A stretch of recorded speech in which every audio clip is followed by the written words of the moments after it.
Way back when I started making list videos, I did 10 ripoffs of Texas Chainsaw. And I had several left over that I didn't put in that one, and I made a note to do a follow up. Well, here we are, several years later, and I'm finally doing that. And I've collected several more in the meantime, so I'm sure that there'll be a part 3 to this at some point. But for now, rev those Black & Deckers and get ready for some off-brand barbecue. Number 10. We're going to start this off by talking about one from 2009, and it's The Hills Run Red.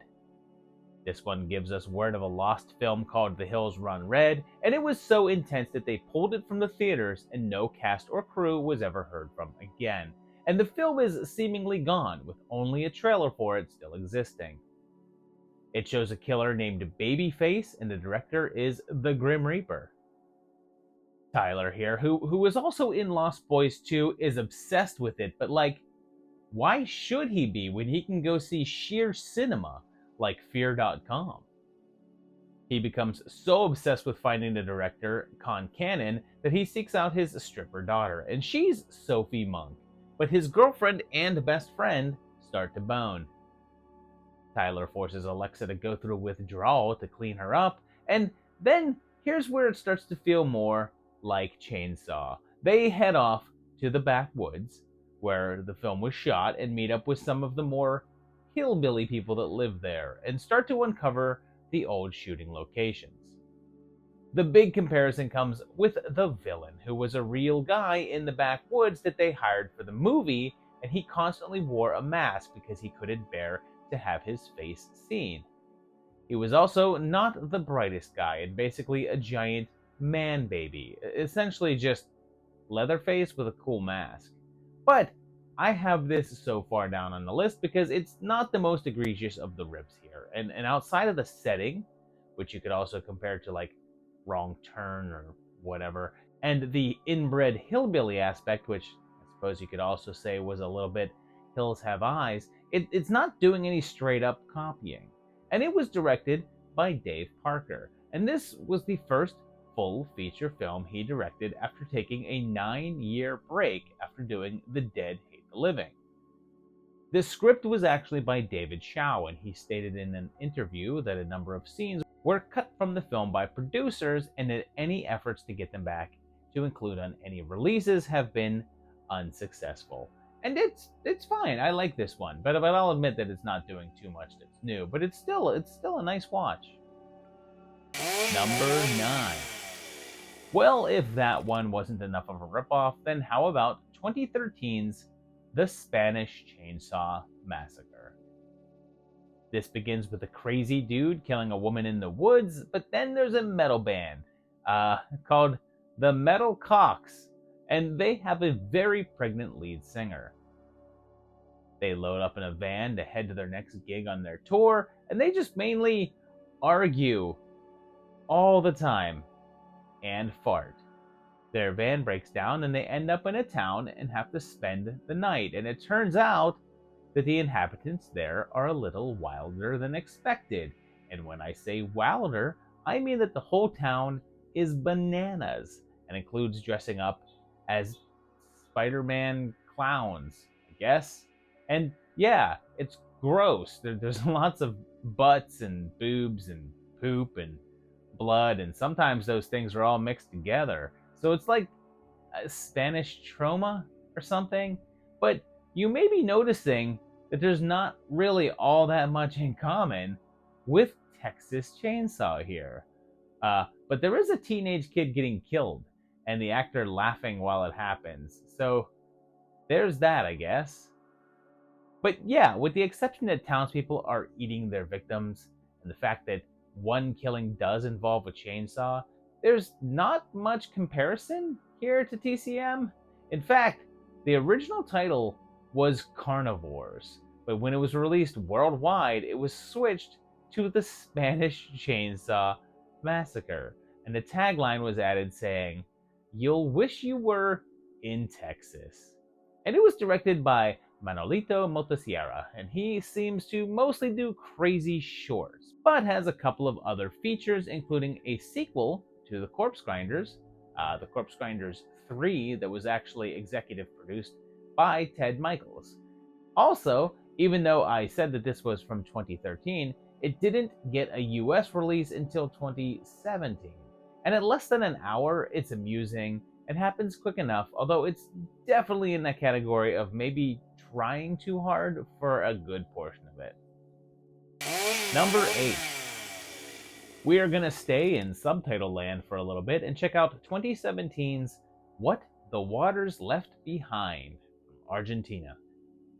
Back in the 80s, there was a big flood that wiped out an entire town and left a whole area in ruins, and we're shown a woman there being killed by a man in a mask. And then, hey, it's a 70s looking van driving down a desert road with a bunch of young folk inside. But they're not headed to a concert and are actually headed to that flood area to make a documentary about it. One of them was there when the flooding happened, and they arrive and are offered meat pies. And I'm sorry, but after watching enough horror movies, if I'm in any small town and the words meat pie are mentioned, I'm immediately out of there. After meeting some of the unusual folks that live around the zone, they head in and start shooting. Things start to go wrong when one is bitten by a snake, but then they're attacked by dudes in skull masks, and the killing begins. And then, before you can say, dog will hunt, this family of insane people have taken them captive and are using them for meat. And it may not exactly be a chainsaw, but a power saw is brought in for use. Of course, people are kept in cages, and their home decor looks pretty familiar. But then to cap it all off, a dinner with the crazy family scene. So, yeah, this is clearly meant to evoke thoughts of another movie. And it was by the Onettis, Luciano and Nicholas. And they also made Abracadabra, which was a tribute to Giallo flicks. So clearly, they enjoy sort of paying tribute to classic horror. It looks like the budget on this was decent at $800,000, and the story of the town being flooded is real, and the location is an actual place in Argentina that was washed out by flooding. It did well enough that they ended up making a sequel in 2022 called What the Waters Left Behind, Scars, with only Nicholas coming back to direct. Number 7. This next one is from 2011, and it's a little ditty called Mask Maker. This one starts with a baby being born, and John Finnegan himself, the late, great Treat Williams, is here. So this one already has points in its favor, and he's trying to retrieve that little kid. But he's killed. 4 minutes in. Points off, movie. Points off. She's trying to sacrifice the baby, but she's saved, and when she's shot, this bandaged boy wakes up. Then, on a college campus, and Jennifer and Evan are students there, and he's taking her on a surprise trip. And she's mad because the house he takes her is an old haunted legend house, but he reveals that he's bought it for them. As soon as they start to try to fix things up, an electrician is killed, and it's apparent that someone else is there as well.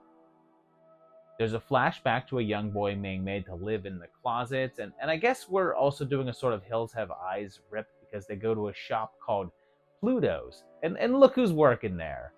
And they're going deeper even because his name is Fred, so I guess he's old Fred too. Bernie's here too, so maybe this is a little bit Jason ripoff too. Like so far, this isn't exactly much in a way of feeling like a chainsaw movie, but we'll get there.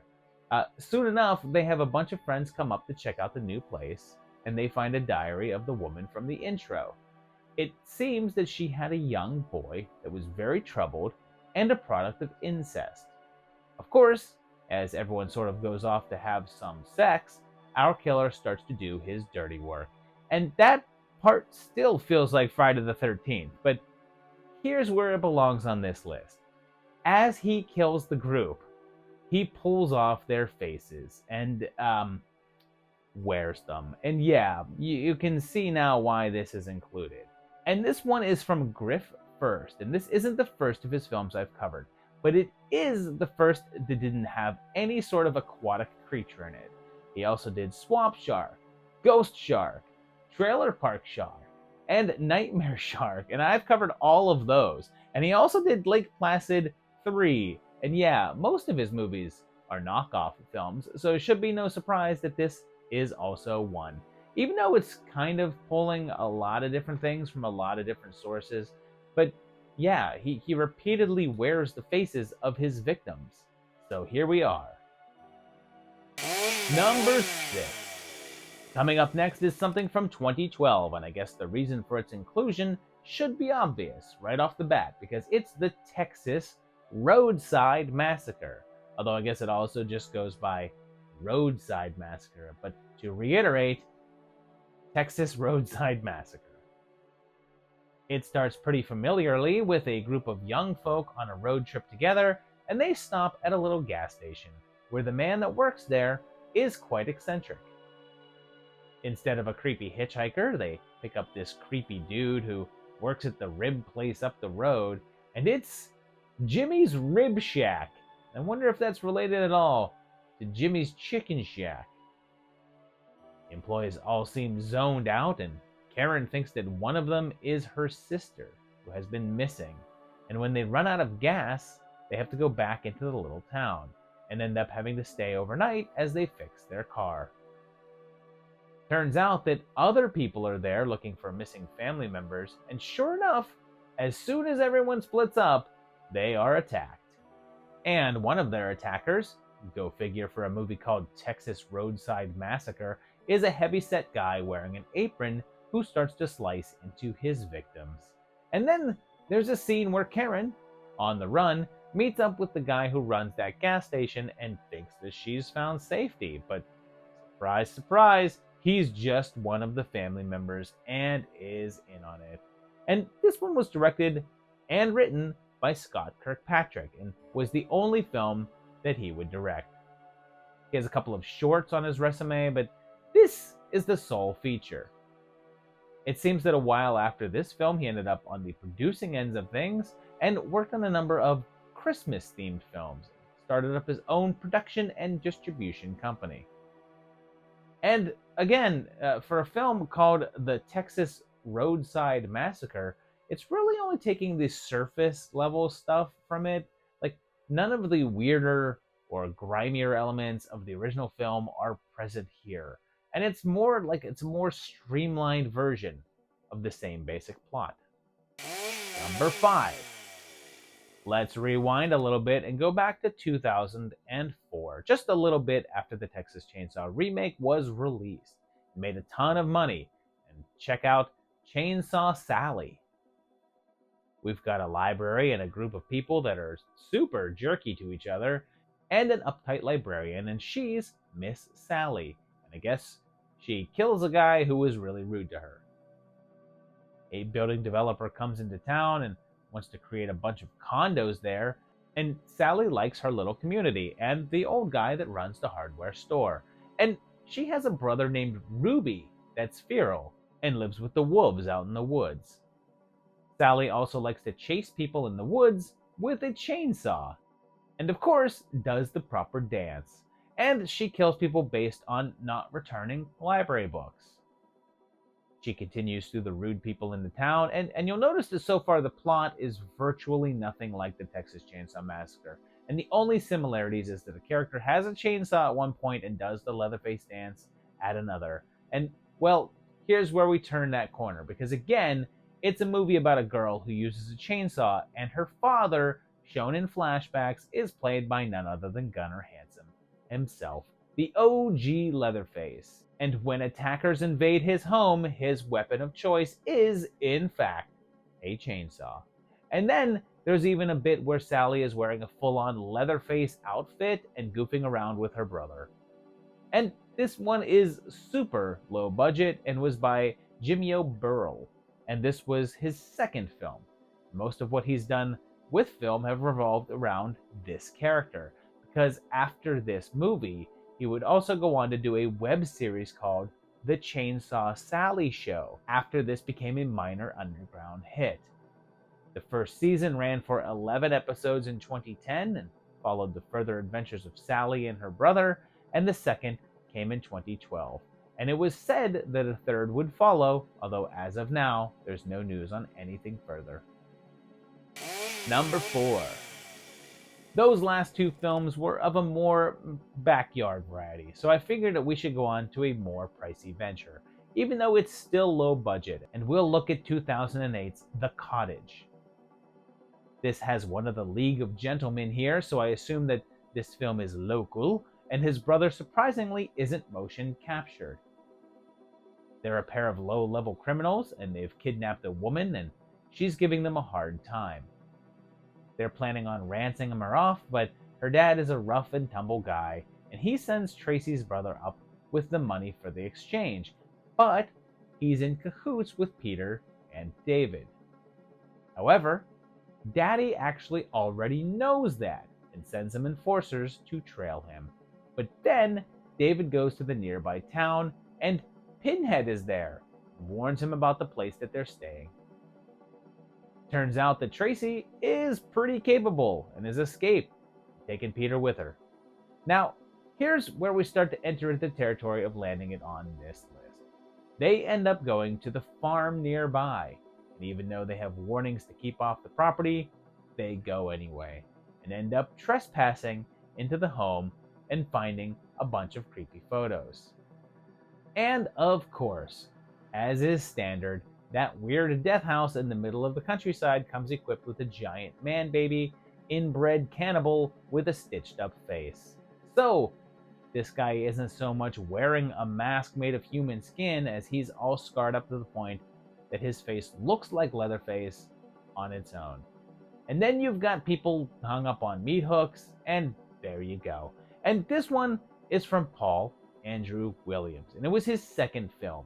And boy, oh boy, did it have people scratching their heads.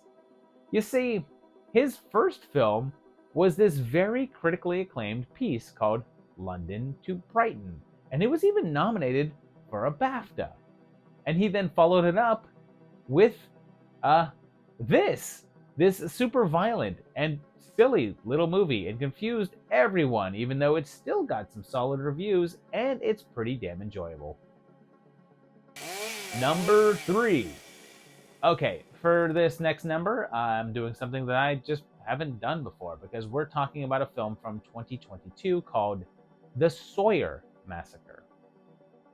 The opening gives us a voiceover, much like the original film, and it actually talks about the Texas Chainsaw Massacre, and it's set back in the 1960s. And Jimmy here has just lost someone and is taking a trip to try to get over it. Meanwhile, at an old gas station, there's this crazy kid, and he's got a facial marking like the hitchhiker, and an older guy who runs the place and yells at him like the cook. While the boys are traveling, they meet a couple of girls at random, and when I say at random, I mean they come up and knock on the door of strangers and are like, hey, what's cool to do in this town? And the women are like, sure, come in and talk for a while, random guys. Another couple is led out to an old farmhouse and told that there's awesome barbecue in there, and yeah, come on, I don't care who you are, if you're hungry or not. If someone pulls up to this place and is like, there's yummy food here, you're hightailing it to McDonald's. Well, he goes inside and gets killed by Leatherface. Yes, Leatherface, because the reason I'm breaking my rules here is because this isn't an official knockoff release, and it's a fan film released directly to YouTube, and it's using the actual characters and names and stories from the real deal flicks. It's by a guy named Steve Merlo, who seems to mainly get credited as a composer, but has directed several short films, and this is his sole feature.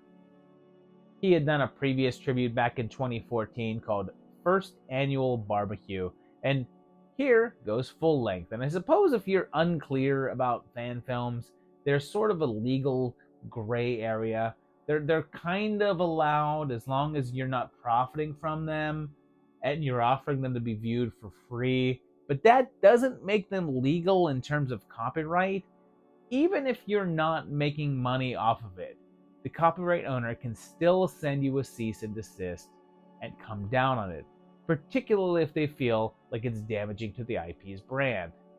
I don't normally cover fan films here, mainly because I don't like lumping them in with ripoffs, but in a way, they kind of compare to some of the things that I have featured here, since they do kind of hope that you'll watch it and think it's part of the original franchise, even if it's usually obvious that it's made by someone in their backyard with limited resources. But again, that's not totally different than several other films on this list. Number 2. Let's go further back now, all the way back to 1985, for something called Junior, but was also known as Hot Water, because when most people think of Junior, they think of pregnant Arnold Schwarzenegger. It has two women getting out of prison, and they're immediately attacked by their pimp. They decide to go on the run and head to the backwaters of Texas, of course, and want to build a marina. But the local rednecks that live there don't want them around and try to harass them. They encounter leeches, corrupt lawmen, and hassles as they try to fix up the old marina. And if you have happened to have seen Meatballs 3 with the marina in it, this is the same place. The head of the hillbillies is this guy, Junior, who's basically an idiot and likes suspenders and is played by a very young Jeremy Ratchford. They're helped by the only nice locals around, and I guess I should point out that any chance that the cameraman gets to do a close-up on a butt, he takes it. The inbred clan is led by Mama, and Junior starts to ramp things up with his attacks, leading to KC having to make a freaking Molotov cocktail using her bikini top. And as you can tell so far, this is not very chainsaw oriented, outside of the fact that it has some city folk coming to Texas and being bothered by a group of inbred hillbillies. But things eventually turn deadly when Mama gives Junior the order to kill. And guess what he uses? That's right, the old chainsaw in Texas. And that's how they entirely chose to market this one. Like, the film itself is this sort of like wacky picture about these girls and shenanigans on the lake, and the poster is trying to compare Junior to Jason, Damien, and Norman, and having him front and center with that chainsaw showing. And the director was Jim Hanley, and it's pretty much the only film that he did outside of some TV movies and shows, but he's also partially in the producing end of things. It's another one that's not really ripping TCM off content-wise, but really wants you to think that it is, even if it's definitely sharing some links story-wise. Number 1. And that takes us to our number 1 ripoff on this list. How could it not be 1988's Hollywood Chainsaw Hookers? We're in Los Angeles, of course, and a noir-style voiceover from a private detective, and he tells us the film's story in flashback. And at a dive bar, there's good old Dookie Flyswatter and Scream Queen Michelle Bauer, and she picks up a John, and then she takes him back to her place, but then surprises him by chopping him up with a chainsaw while completely nude. Jack Chandler is our private dick, and he says that there's been several killings by Saw lately. He's been hired to find a young girl who ran away. He ends up mixed up with the police on the hunt for the killers. The prostitute women basically just pick up men and then cut them up while a mysterious man watches on. And hey, he looks familiar.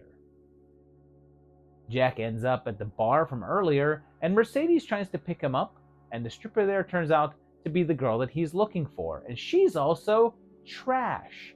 Yep, this movie has 2/3 of the Scream Queen Trinity in it, as it's just missing an appearance by Brink Stevens. And man, what was the hairspray budget on this film? It's been reported that the hole in the ozone layer actually started to mend as soon as production on this film was over. But then, yeah, outside of the women using chainsaws for their massacres, the head of the so-called chainsaw cult shows up, and it's once again Gunnar Hansen. And this one was from B-movie mogul Fred Olen Ray, creator of the classic The Alien Dead, and Scalps, and Beverly Hills Vamp, and lots more. And he actually did ask Brink to be in this one, but she passed, and is quoted as saying that she didn't do it because her mother wouldn't approve of her being in a film called Hollywood Chainsaw Hookers. Although I guess mom was fine with sorority babes in the slime bowl ballorama. It was shot over a mere 5.5 days and actually reused sets from House 2, the second story. Near the finale, Linnea does what's referred to as the virgin dance of the double chainsaws, and she was nude except for a G-string and body paint, and several TV shows had clips from the film on and showed her dance, not realizing that she was nude because of the paint. She actually is carrying 2 running chainsaws though, and in the enclosed space, the exhaust fumes made her stumble while doing it.